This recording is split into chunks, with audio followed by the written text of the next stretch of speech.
warahmatullahi wabarakatuh.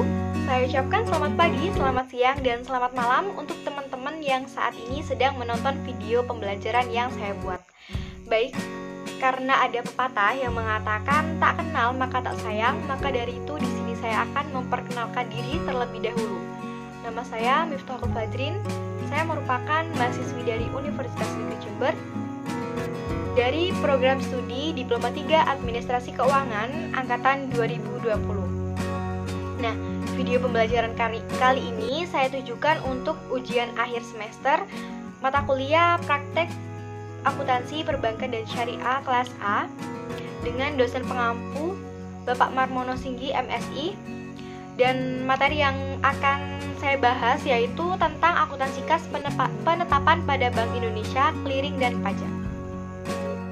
Contoh kasus untuk akuntansi penempatan pada Bank Indonesia dan clearing. Nah, contoh kasus dari transaksi clearing yaitu pada tanggal 5 Juli tahun 2000 XA, Bank Murni Syariah menerima tagihan dari Bank Peduli Syariah sebesar 200 juta untuk beban Bapak Rahmat.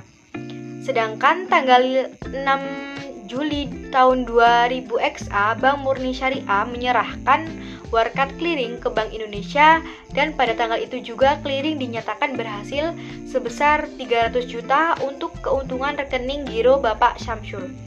Nah, jurnalnya yaitu tanggal 5 Juli tahun 2000 XA, giro Ahmad sebesar 200 juta pada giro pada Bank Indonesia sebesar 200 juta. Untuk yang tanggal 6 Juli tahun 2000 XA, jurnalnya giro pada Bank Indonesia sebesar 300 juta pada giro Syamsul sebesar 300 juta. Nah, kemudian kita akan bahas tentang akuntansi pajak. Sebelum kita akan masuk ke contoh kasusnya, kita harus terlebih dahulu mengetahui apa saja yang termasuk dari objek pajak. Nah, dari aktivitas bank syariah ini mengakibatkan bertambahnya pendapatan seseorang merupakan objek pajak yang harus dibayarkan kepada negara. Nah, ada beberapa jenis objek pajak yang terkait dengan aktivitas dari bank syariah beserta tarif yang dikenakan itu seberapa. Jadi, yang pertama itu penerimaan bonus giro wadiyah oleh nasabah giro wadiyah dikenakan pajak PPh pasal 4 ayat 2 giro sebesar 20% dari bonus yang diterima nasabah. Kemudian yang kedua, penerimaan bagi hasil oleh nasabah, giro mudharabah, tabungan mudharabah, dan deposito mudharabah yang dikenakan pajak PPh pasal 4 ayat 2. Dari ketiganya ini dikenakan pajak sebesar 20% dari bagi hasil atau bonus yang diterima. Kemudian yang ketiga, penghasilan yang diterima pegawai bank syariah ini dikenakan PPh 21 perorangan, tarifnya sebesar 10%. Kemudian yang keempat, penghasilan bank syariah yang kena pajak dikenakan PPh 21 badan. Dan yang kelima, dividen yang dibayar bank syariah kepada pemegang saham dikenakan PPh pasal 4 ayat 2 dividen.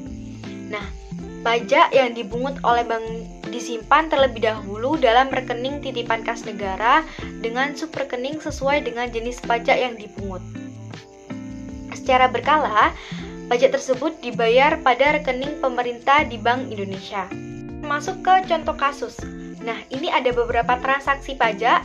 Untuk yang tanggal 30 Oktober tahun 2000 XA, dibayar bonus giro wadiyah pada rekening Thorik Muhammad Ridho, nasabah giro wadiyah BMS sebesar 100.000.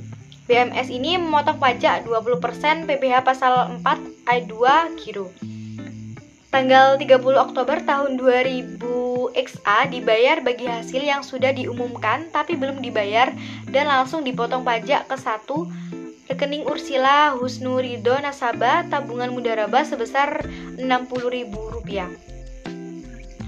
Yang kedua, rekening tabungan mudharabah Doli Viviane nasabah deposito mudharabah sebesar Rp200.000. Kemudian tanggal 1 November tahun 2000 XA dibayar gaji Torikulo pegawai BMS sebesar Rp3.000.000 dipotong pajak sebesar 10%. Gaji langsung masuk rekening tabungan Mudharabah Thoriqullah. Tanggal 1 November tahun 2000 XA dipotong PPh 21 badan massa sebesar Rp15.000.000. Tanggal 1 November dibayar dividen kepada Juro Rohmadi, salah seorang pemegang saham sebesar Rp20.000.000 dan dipotong PPh pasal 4 ayat 2 dividen. Dividen dibayar via tabungan Mudharabah Juro. Kemudian tanggal 5 November disetor semua pajak yang telah dipotong BMS ke rekening pemerintah di Bank Indonesia sebesar Rp256.640.000. Baik, untuk selanjutnya yaitu terkait jurnal transaksi pajak.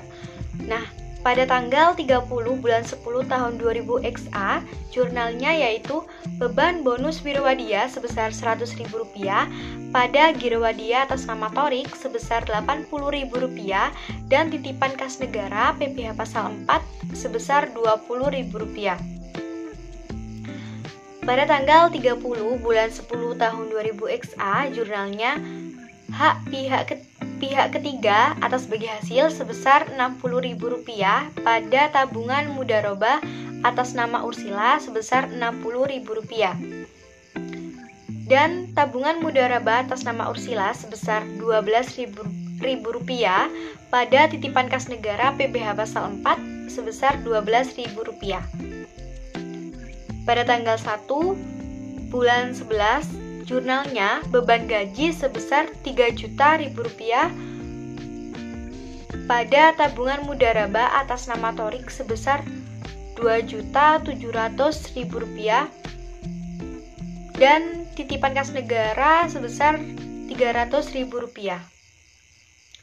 Pada tanggal 1 bulan 11 tahun 2000 XA, jurnalnya beban pajak sebesar Rp15.000.000 pada titipan kas negara PPh 21 badan sebesar Rp15.000.000. Kemudian pada tanggal 1 bulan 11, jurnalnya dividen sebesar Rp20.000.000 pada tabungan Mudharabah atas nama Juro Rahmat sebesar Rp16.000.000 dan titipan kas negara PPh pasal 4 dividen sebesar Rp4.000.000. Nah, untuk yang tanggal 5 bulan sebesar jurnalnya yaitu rupa-rupa titipan kas negara sebesar Rp256.640.000 pada Bank Indonesia sebesar Rp256.640.000. Baik, sekian dan terima kasih buat teman-teman yang sudah menonton video pembelajaran. Jangan lupa untuk di like dan di subscribe untuk YouTube saya. Semoga bermanfaat dan wassalamualaikum warahmatullahi wabarakatuh.